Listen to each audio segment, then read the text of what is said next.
So day 7. So as I mentioned before, the just to back it up a bit, rocky road through May, and ultimately my own insecurity that made this thing fall apart at the end. It's funny, if I had just kept my cool and just not and been unaffected by her being on the dating site, it would have been fine. Anyway, so the other day her profile comes down, which means she's met a guy for rebound, I'm sure. Women are funny that way. They want some emotional care. So, if a guy comes along who meets the criteria, because she was a good girl from the standpoint that, she never played around when we were together, always knew what was going on. You sort of get that sixth sense, right? But she's also she's a woman who is an executive. She runs a company, so she has a very analytical part of her that just two sides to her. A very effeminate little girl that I would often see when we would make love, but also a clinical part of her that can just take care of business. So I saw that go down, and it wasn't good. So I reached out one more time, and that's when she said not to contact her. I told you about that the other day. And more or less, I just sent a message saying, hey, you can try to make a connection with someone, but it's just not going to be as good. It will not be the same. Because again, I'll refer back to the beginnings of our relationship. I am very certain that there will be no connection that comes your way like that. Because there's, basically, to be honest, guys, there's a lot of schlubs out there that, they talk a good line, but I'm not trying to blow my own horn, but I give a good date. And, it's part of my effort that made that come together the way it was. Because I'm very bold, and there's just not a lot of men who are like that. Now, perhaps there is a very small percent chance that's the case, but we all know rebound relationships, she's just going to, just gravitate to some guy that she might not even have sex with him. I mean, that'd be awesome if she didn't. I think it'll be some guy who's just nice to be around, a placeholder, if you will.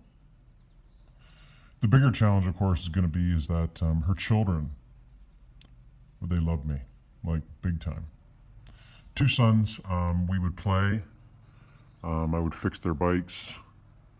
In the summertime, I have a speedboat. We would go boating. We went on an RV holiday over the summer. I'd give them presents. I would take them places. And although they were saucy sometimes, her children really, really loved me. And they're males. And for you men that are watching, men are the only true romantics. And what I mean by that is that all these things that I talk to you about how women will never, you go back to my first video about how women will never love you. It's the thing that they'll never love you the way you love them. They do love, and it's beautiful. When the affections of a woman, when they are high, there's nothing like it. It is so captivating. But the true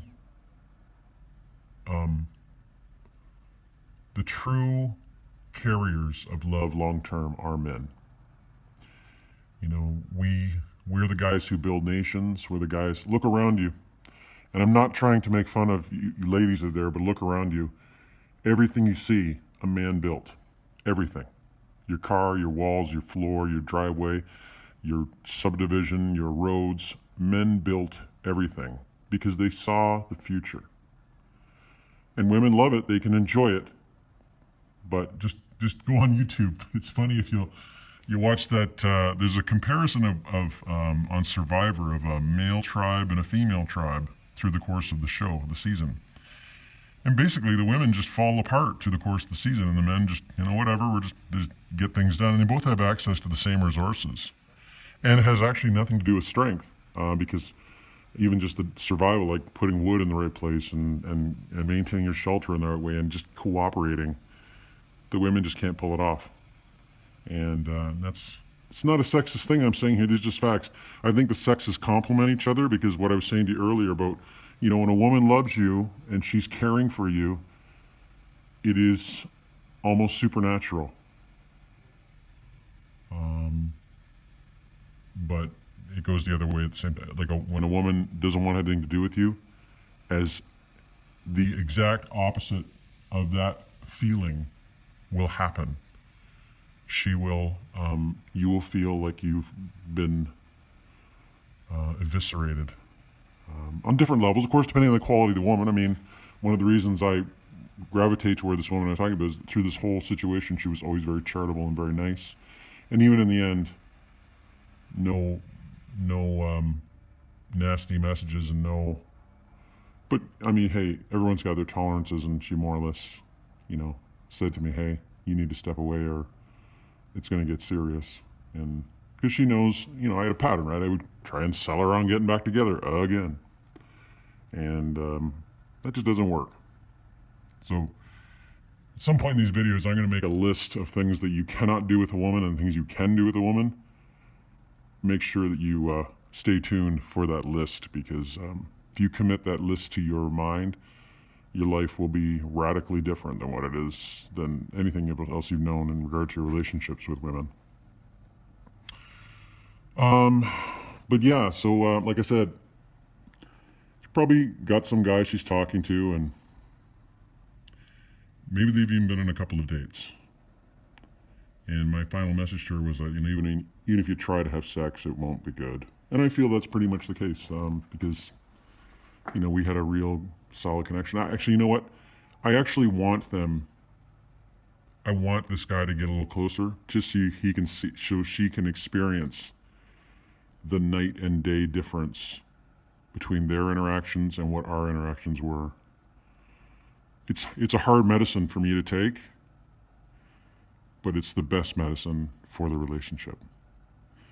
Because as I said earlier, basically what's going to happen now is we're experiencing what's called a hard reset. Sometimes you use your cell phone sometimes and it just won't work right, and you call tech support and they tell you to do a hard reset. Or your computer, they tell you to do a hard reset. Or any electronic appliance, because, humans really, we are electronic. We're biochemical machines with inputs and outputs, and the difference is we don't have switches and resistors. We have, chemicals that are constantly going back and forth and nerve receptors, but we are electrochemical. And so this circumstance is the hard reset. And I'm, now that I think about it, I'm totally cool with it. It's important not to be afraid of anything, because fear is a wasted emotion. And sometimes guys are like, "Oh, what if she gets with a guy and she goes off and marries him?" And I know that's not going to happen, because, she often said to me that many men were intimidated by her because of her station. Like, she has as women go, there are very few women of her age that have achieved her level of status personally. And I think a lot of guys, maybe she's with an older guy and that's fine, but I really feel that, it's not that I'm lying to myself, but it will be an excellent thing for her to be exposed to someone else, because there's nothing like, you look over the fence of the field next door and you're like, "Oh, that grass is so green." And you get over there and you find it's full of weeds. And that's what I think is going to happen. Pretty sure of that. So yeah, like I said, this is a hard reset. But, for myself, so here I am now, and I'm, since I decided to start this vlog because, eventually this will be a playlist that someone else, another man, will be able to look at and go, "Oh yeah, that was what I did. Oh yeah, yeah." And you know what? If you have any buddies, this would be the kind of thing to pay attention to before you get into a relationship, or if you're in the middle of a relationship, because so many people, we spend more time researching our next vehicle purchase than we do our partners and how we're going to interact with them. Like, you buy a vehicle, it's like, "Oh yeah, I got to change the oil and make sure the tires are rotated and do the brakes now and again and change the brake fluid and all that maintenance stuff."